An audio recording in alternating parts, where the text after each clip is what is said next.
يا مساء الريحة الحلوة. بيقولك الانطباعات الأولى تدوم، والمصري القديم كان مؤمن بده جدا.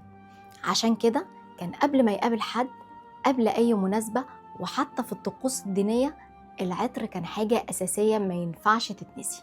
الموضوع ما كانش مجرد ريحة حلوة خلاص، لأ، ده كان ذوق وهيبة ورسالة بتقول أنا شخص مهندم ونضيف، وأقدر أقف قدام الناس وقدام الآلهة كمان. وده يخليك تستوعب إن المصريين القدماء ما كانوش بس سابقين في الطب والعمارة، لأ، ده حتى فن الريحة الحلوة كانوا واخدينه ليفل تاني خالص. يعني الراجل ممكن يسامحك في أي حاجة إلا إنك تدخلي عليه وريحتك مش ولا بد. دول أصلا كانوا شايفين إن الشخص النظيف واللي ريحته حلوة ده إنسان محترم وقريب من الآلهة. والله، يعني العطر بالنسبة لهم ما كانش دلع، ده كان هيبة. ولحد دلوقتي العلماء لما بيشوفوا النقوش بيلاقوا الناس كلها ماسكة ورد اللوتس الأزرق واصل لتحت مناخيرها كده، كأنهم داخلين يقولوا شموا يا جماعة الشياكة وصلت. وده بقى كان ترند العصر الرسمي، اللوتس الأزرق. ريحته كانت قوية جدا ومهدئة للأعصاب، كأنه زرار هداوة، تشمه تحس إن الدنيا بقت أهدأ وألطف وأخف. وعندك بقى العطر الأشهر في مصر القديمة، الكافي، وده كان نوع من البخور والعطر المصري الفاخر، وكانت ريحته تقيلة جدا وهادية. كانوا بيستخدموه في المعابد والبيوت الملكية. وده مش عطر وبس، ده كان داخل في كل حاجة، في الطب والدين والنوم والروقان، وكان مكون من 16 عنصر: نعناع وقرفة ومر وعسل ونبيذ وغيرها.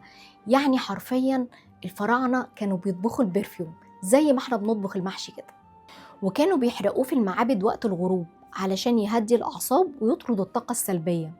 يعني الفراعنة أول ناس قالوا الفايبس هنا وحشة. بس ثواني بس، هو انتم مفكرين ان مصر كانت بتستورد العطور؟ مصر كانت جوتشي الشرق الأدنى القديم، والبرفيوم المصري كان مشهور في العالم القديم كله، والناس كلها كانت مهووسة بيه لأنه كان تقيل وثابت وبيقعد بالساعات. يعني لو فرعونية عدت من جنبك الصبح هتشمها العصر برضه.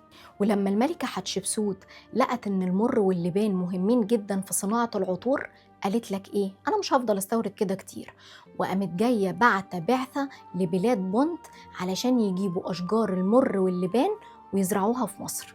يعني الست حرفيا عملت أول براند محلي فاخر. وأغرب حاجة بقى الأقمعة العطرية اللي كانوا بيستخدموها في الحفلات. أنا أول مرة شفتها كنت بحسبها قبعات، بس طلعت لأ، دي دهون وشمع معطر كانوا بيستخدموه في الحفلات ويحطوه فوق راسهم، ومع حرارة الجو بيفضل يسيح سنة سنة وينزل عطر على شعرهم والجسم كله. يعني الفراعنة كانوا عاملين سبيشال افكتس بالبرفيوم، واحنا لو الريحة قعدت ساعتين نقول ده خامته نظيفة قوي. الموضوع عندهم كان لايف ستايل كامل، ستايل حياة، هيبة، طب، ودلع رسمي برعاية الدولة المصرية القديمة شخصيا. وده يخلينا نتكلم عن أسطورة اسمها عطر المنديس، منديسيان.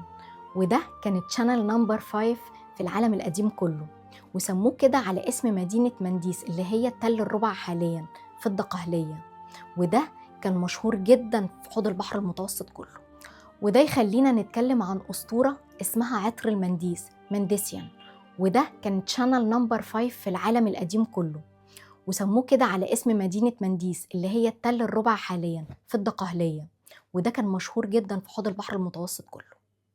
يعني حرفيا العطر المصري كان اكسبورت عالمي قبل ما أوروبا تعرف يعني ايه برفيوم أصلا. وسر الخلطة بقى زيت بلح وصنوبر وكميات ضخمة من المر. وكانوا بيقولوا إنه ريحته قوية جدا لدرجة إن الشخص بيمشي وريحته تفضل موجودة في المكان بعده مدة طويلة. يعني المصري القديم كان داخل يقولك أنا جيت حتى لو خرج. بس الأذكى بقى إنهم ما اعتبروش العطر رفاهية بس، دول كانوا من أوائل الناس اللي ربطوا بين الريحة والصحة النفسية والجسدية. فمثلا زيوت زي النعناع والروزماري كانوا بيستخدموها للصداع والتوتر والاسترخاء. وده يخليك فاهم إن الأروما ثيرابي اللي هي العلاج بالروائح العطرية اللي الناس عاملة نفسها إنها مكتشفاها جديد، المصري القديم كان سابق عصره بآلاف السنين واكتشفها من بدري قوي. حتى العمال اللي كانوا بيبنوا المعابد والمقابر، الزيوت العطرية كانت جزء من أجرهم اليومي، مش بس عشان الريحة لأ، ده كمان عشان بتحمي من الشمس وبتقلل ريحة العرق والمجهود. يعني الراجل كان طالع بيبني هرم، خارج منه ريحته جميلة، أحسن مننا بعد شفت ساعتين. طب كانوا بيطلعوا الريحة دي ازاي أصلا؟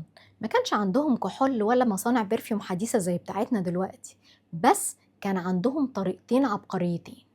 أول طريقة اسمها النقع، وكانوا بيحطوا الأعشاب والزهور في زيت دافي ويسيبوه لحد الزيت ما يشرب الريحة كلها.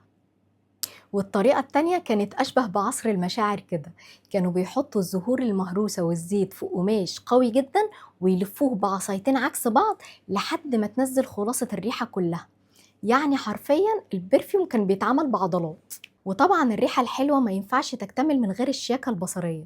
الكحل مثلا، وده كان معمول من مادة اسمها الجلينة، وكانت بتساعد تحمي العين من التهابات الشمس والدبان. واحمر الشفايف كانوا بيستخدموا المغرة الحمراء مع الدهون لتلوين الخدود والشفايف.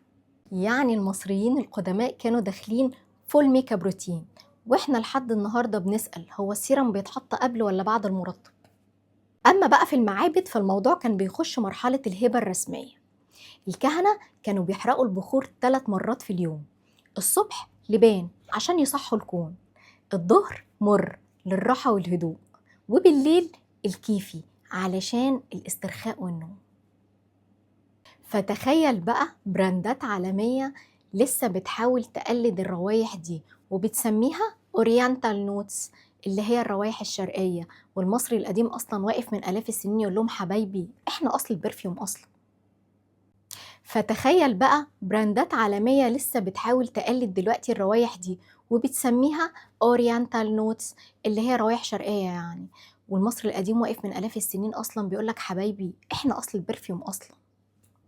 اكتشفوا حاجة احنا لسه بنعملها لحد النهاردة، اللي هي ان كل ما البرفيوم يتعتق بيبقى أفخم. فكانوا بيحطوا الزيوت العطرية في قناني، اللي هي أزايز يعني ألاباستر ومرمر أبيض، علشان الزيت يحتفظ ببرودته وما يفقدش ريحته بسهولة. يعني حرفيا المصري القديم كان بيقولك البرفيوم ده محتاج يتحفظ أحسن من اللبن. وطبعا اللوتس كان نجم الساحة، بس كان في عطر تاني بيقولك أنا ما أحبش أتكلم عن نفسي كتير عشان أنا غالي قوي، السوسن. زيت السوسن كان غالي بطريقة مستفزة لأن استخلاصه صعب جدا ومش أي حد بيعرف يشمه. ده كان عطر الناس اللي داخلة القصر ماشية ببطء عشان الدنيا كلها مستنياها. ريحته كانت ناعمة وبودرية وفخمة، العطر اللي لما تشمه تخليك عايز تلقائي تتكلم بصوت واطي. بس اللي صدمني شخصيا انهم دخلوا الفواكه في العطور، تفاح ورمان وحاجات فريش كده علشان يكسروا تقل البخور والزيوت. يعني المصري القديم حرفيا كان عامل سمر كوليكشن من 4000 سنة. تعالوا بقى اقول لكم جيت ريدي وذ مي الفرعوني كان عامل ازاي. اولا حمام بالنطرون، والنطرون ده نوع من الاملاح الطبيعية كانوا بيستخدموها في التنظيف والتطهير. يعني حرفيا المصري القديم كان عامل ديب كليننج محترم. بعدها زيوت معطرة على الجسم، لأن الست المصرية كانت البشرة الناعمة بتاعتها جزء من الهبة. وبعدين الحركة العبقرية، تبخر الهدوم بتاعتها الكتان كلها بالبخور. يعني مش هي بس ريحتها حلوة، ده المكان كله كان بيعرف إنها جت من قبل ما توصل. لما علماء الآثار فتحوا مقابر الستات لقوا حرفيا شنط ميك اب ومرايات وكحل وأزاز برفيوم صغيرة.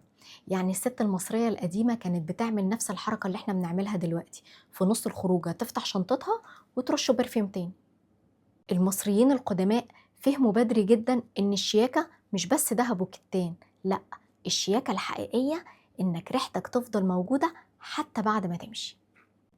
تعالوا بقى ندخل منطقة الرفاهية القصوى، لأن المصري القديم ما كانش بيستخدم العطر وخلاص، ده كان مدخله في كل تفاصيل حياته. يعني احنا دلوقتي آخرنا نقول رشة برفيوم قبل ما ننزل، هو بقى كان عايز البيت والهدوم والضيوف والعالم الآخر كله ريحته حلو. أول حاجة استقبال الضيوف، لو حضرتك عازم ضيوف عندك في بيت مصري قديم، الموضوع ما كانش تفضلوا اشربوا شاي، لأ، ده كان فيه بروتوكول استقبال رسمي. أول حاجة استقبال الضيوف. لو حضرتك عازم عندك ناس في بيت مصري قديم، الموضوع ما كانش اتفضلوا الشاي في الصالون، لا، ده كان فيه بروتوكول استقبال رسمي. الضيف يدخل يتغسل ايديه بمية نظيفة وممكن تكون متعطرة، ويتقدم له اكليل زهور يلبسه حوالين رقبته، زهور فريش ريحتها طالعة مع كل حركة. وكمان في الحفلات والولائم كانوا بيستخدموا الزيوت والدهانات العطرية، واحيانا الاقماع العطريه اللي تتحط فوق الراس وبتسيح واحده واحده، سيحان بشيك. والرفاهيه ما وصلتش للضيوف بس، دي كمان دخلت في تفاصيل النوم والراحه. كانوا بيستخدموا زهور واعشاب طبيعيه في البيت وفي الفرش وفي كل المساحه اللي حواليهم عشان المكان تفضل ريحته مريحه. يعني المصري القديم كان فاهم من بدري ان المزاج والروقان بيبتدي من الريحه. بس المفاجأة إن العطر مرتبطش بالحياة بس، ده كمان ارتبط بفكرة الخلود. كانوا بيستخدموا المر والراتنج وزيوت وأزهار طبيعية وغالية جدا في التحنيط، مش بس عشان يحافظوا على روح الجسد، لأ، ده كمان عشان الريحة الطيبة كانت مصدر للنقاء والقداسة. المتوفي لازم يروح العالم الآخر وهو في أبهى صوره، صورة تليق بالآلهة، يعني حتى في الرحلة الأخيرة كان عامل حسابه. وعشان ما ننساش الرجالة كمان كانوا بيستخدموا الزيوت والعطور، بس غالبا الروايح اللي فيها هيبة وقوة أكتر، زي الراتنجات والمر واللبان والأخشاب العطرية. الملك مش هيبقى داخل حرب وهو حاطط فانيليا كراميل، الراجل داخل وهو عايز يقولك أنا دولة ماشية على الأرض. كانوا بيعملوا كرات صغيرة من الصمغ العطري والمر والقرفة، يحطوها جوه صناديق الهدوم، فكانت الهدوم تطلع ريحتها حلوة من قبل ما يلبسوها، وكمان كانت بتطرد العطة والحشرات. يعني الراجل القديم كان يفتح الدولاب يا إما يشم مر وقرفة يا إما يشم ريحة النظافة الملكية. طب الملكات بقى احنا كده دخلنا منطقة الVIP. الملكات زي نفرتاري وتي كان لهم روايح خاصة بيهم، براندات لوحدها محدش يعرف يجيب زيها أصلا. كيميائيين القصر يقعدوا يخلطوا زيوت وحنة وزعفران مخصوص للملكة وبس. وتخيل إن الخليط ده كان بيدي الجلد لمعة ذهبية خفيفة، يعني الملكة بتخش عليك تحس إن الشمس طلعت. بسم الله الرحمن الرحيم. وحتى الرياضيين كان لهم سبا خاصة بيهم. المصارعين والرياضيين كانوا بيدهنوا جسمهم بزيوت فيها أعشاب وتربنتين، والتربنتين ده كانت مادة زيتية طبيعية بتستخلص من بعض أنواع الأشجار خصوصا الصنوبر، وكانت ليها ريحة قوية شوية، وكانوا بيستخدموها في العلاجات لأنها بتدي إحساس بالسخونة وتنشيط العضلات، وتخلي ريحة العرق أقل. أبو فاس الفرعوني، يعني حتى الراجل بعد التمرين كان بيعرق بأناقة. أما بيوت الأغنياء كانت داخلة مرحلة تانية خالص، كان لازم يكون فيه حديقة عطرية يزرعوا فيها ياسمين وورد ولوتس جنب أحواض المية عشان الهوا لما يهب الريحة الحلوة تدخل الغرف كلها. يعني احنا دلوقتي بندفع دم قلبنا في الاير فريشر، وهم كان عندهم تكييف مركزي بالياسمين. وكان في حاجة لطيفة قوي بصراحة بيعملوها لما كان يبقى في حد راجع من سفر طويل، كانوا بيستقبلوه بزيت اسمه زيت الفرح، ريحته حمضيات وزهور علشان تفوقه من بهدلة السفر وتحسن نفسيته. يعني حتى الدعم النفسي كان بريحة حلو. وكان في حاجة لطيفة قوي بصراحة بيعملوها مع أي حد راجع من سفر طويل، كانوا بيستقبلوه بزيت اسمه زيت الفرح، ريحته حمضيات وزهور علشان تفوقه كده من بهدلة السفر وتحسن نفسيته. يعني حتى الدعم النفسي كان بريحة حلو. والمفاجأة بقى إن فكرة البادي باتر اللي احنا بندفع فيها دم قلبنا دلوقتي، المصريين عملوها من آلاف السنين. كانوا بيجيبوا دهون طبيعية ينقعوها في زهور وأعشاب ويعملوا بيها كريمات ترطيب وعناية بالبشرة. يعني باختصار مش احنا اللي اخترعنا السيلف كير، احنا يا دوبك ورثناه من الفراعنة وقلدناه على قدنا. احنا فاكرين ان المعامل دي اختراع حديث؟ حبايبي احنا عندنا معامل عطور من آلاف السنين، من قبل ما البراندات تعمل لوجو اصلا.